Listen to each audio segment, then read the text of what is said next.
வணக்கம். நான் உங்கள் ஆர். ஜெகநாதன் சிறுமுகை. படித்ததில் பிடித்ததை பகிர்ந்து கொள்ள விரும்புகிறேன். ஒரு விவசாயி தன்னுடைய ஆதங்கத்தை ஒரே ஹைக்கூ கவிதையில் கொட்டிவிடுகிறான். என்ன தெரியுமா? வயல்களை அழித்து கல்லூரிகள் கட்டினேன், நல்ல அறுவடை.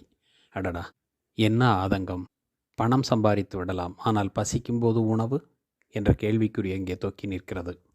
இயற்கை வளங்களை சுரண்டி அடுத்த தலைமுறைக்கு தண்ணீரின் ஆதாரத்தை கேள்விக்குறியாக்குகிறான் மனிதன் என்பதை சொல்லுகிறது இன்னொரு ஹைக்கூ கவிதை.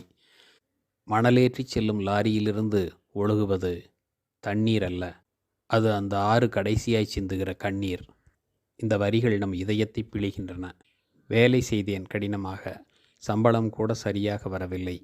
வேலை செய்வது போல் நடித்தேன், எனக்கு விருதே வீடு வந்து சேர்ந்தது என்ற இந்த ஹைக்கூ கவிதை நடிப்புக்கு கிடைக்கின்ற அங்கீகாரம் உண்மைக்கும் உழைப்புக்கும் கிடைப்பதில்லை என்பதை பதிவு செய்கிறது.